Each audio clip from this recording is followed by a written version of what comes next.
Okay, so for some reason, my real life friends have decided to have found my YouTube channel. I don't know when I sent them to fuck this channel, but whatever. I think it must have been years ago. Um, and what to do with that, I don't know. But anyway, this video is about meditation, contrast, attention, who the fuck you are. Okay, I want to try and do this in a way that doesn't get into like woo things, and I want it to make sense very logically, because I exist in like two bubbles of philosophy. I exist between like the woo ones, which I think are fun and like artsy. I don't really like them that much because half of the shit they say don't make no sense. It does make sense, but no one can understand. I can't understand what they're saying. I can if I like translate it, but I can't off rip. I have to sit there like, what did this bitch mean? And I guess in the super mathematical ones, like the ones that are academic, that talk about prop logic and all that weird stuff. It's basically like math. Like you break down what's, so for example, something that would happen in the math one is that if you want to talk about a concept like cringe, okay, you'd actually write out cringe like it's a math sum. Not technically, but you could. So cringe would equal trying. So like you have to think about what is cringe. Trying in public or failing in public or trying to be funny and failing, right? So then you have to break it down. If you weren't trying and you fail, you literally write it down as a sum. What are all the things that make up cringe? Trying, what could you remove from cringe to not make it cringe anymore? So if you did an action and it wasn't in public, would it still be cringe?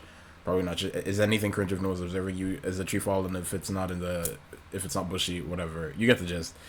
The two forms of those are two bubbles of philosophy I exist in terms of people who talk about philosophy stuff. I wanted to talk about contrast, and I'm trying to figure out a way to make philosophy and art 1,000, because in my brain these are the same motherfucking thing. The meaning of life is art, but I need a through line. I need a through line to explain it in a way that makes sense, and I don't lose anyone, because I have this deep. It's not that deep of fear, but I don't want to sound woo-woo, because I feel like I get lost a lot of woo people. Like, there was a point that hit me while I was meditating, and I was like, and I finally understood what these woo bitches were trying to say. And I said, bro, are you telling me that the entire time y'all had sauce, but you just couldn't let go of all this fucking esoteric language, and now you just let all of us fall down the wayside and have to get absorbed into the black and white thinking of the prop logic philosophy nerds who do everything in a mathematical way, which is handy and very good at explaining and walking people through logically. But I don't know if I uploaded my last video. I did, about empathy and logic, and how empathy is a much more natural, subconscious, easy, and popular way for getting your mind changed. And so these woo people, they can change your mind if you can already speak their language, because they're speaking in a way that kind of taps into your subconscious. It's poetic, it's story based, it's emotional. It's lessons from examples rather than learning through perfect, pristine, boxes checked understanding. I like the boxes checked understanding because it helps me feel grounded and sure of my position. So anyway, I can make a drastic ass change, like going vegan for like I don't think a woo person could have convinced me of that type of shit. It's how I kind of maneuver through everything. It's why I'm not religious. It's why I'm not a lot of things. It's why the way I am. But I'm now starting to get into more poetic stuff.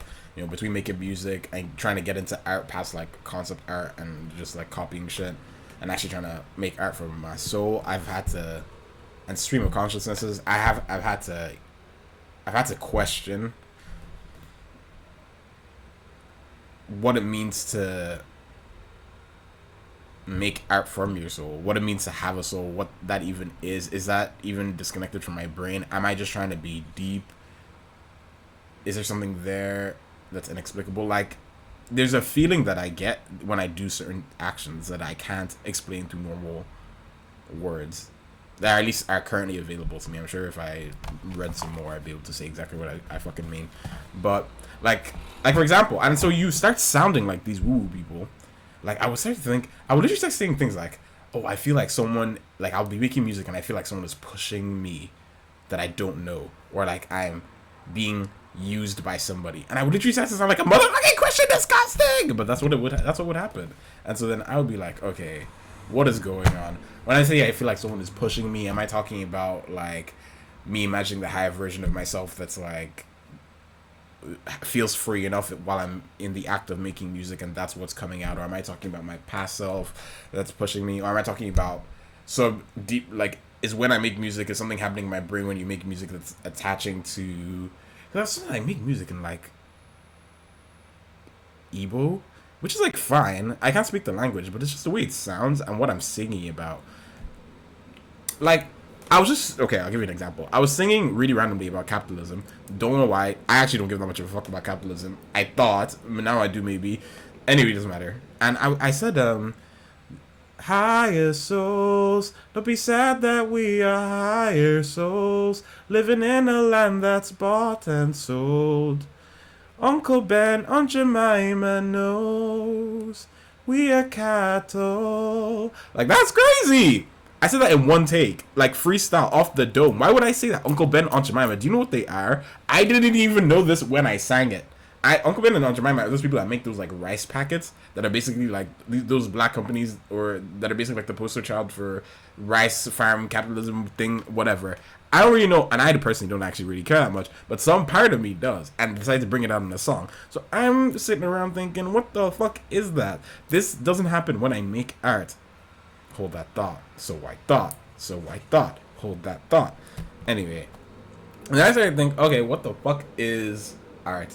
What is it actually? What is this thing that is happening when I make music and see all these really cool images, and I'm like, I made a song about, it doesn't fucking matter. I made a song about a cuckoo bird and jealousy within being in my family and feeling jealous of my siblings and pushing them out of the nest. Like, a cuckoo bird will come into a different bird's nest, lay an egg, and that bird will hatch and push the other things out. And I made that metaphor off the fucking cuff.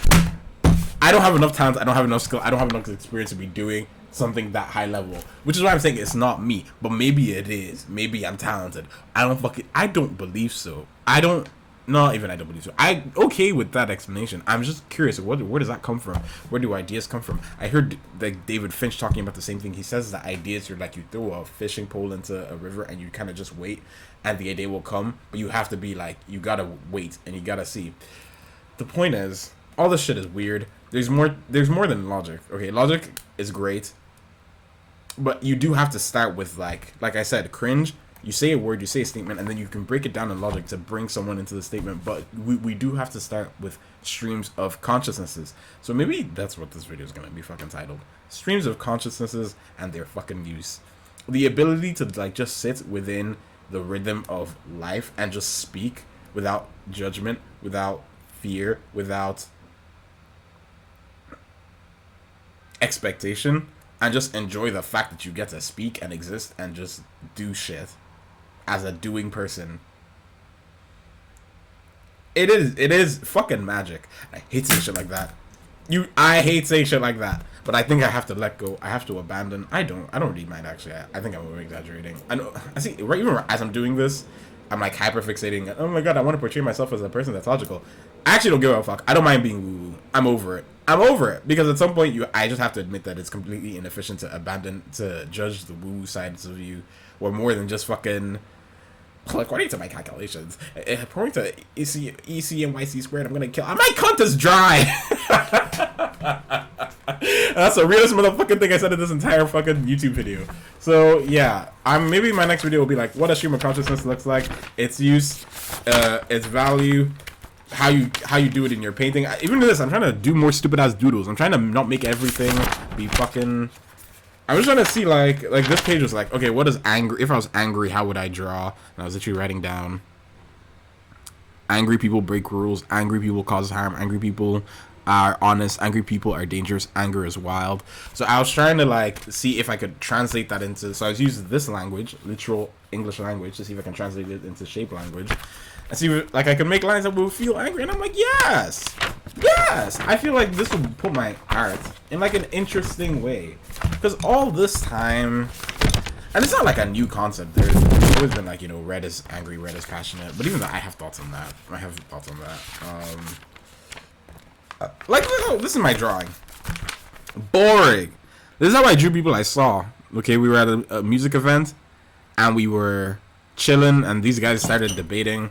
And I think this guy didn't want them to debate anymore, and he was like, everybody stop debating, and they didn't care. These two didn't care. Or maybe they did, but they didn't say anything.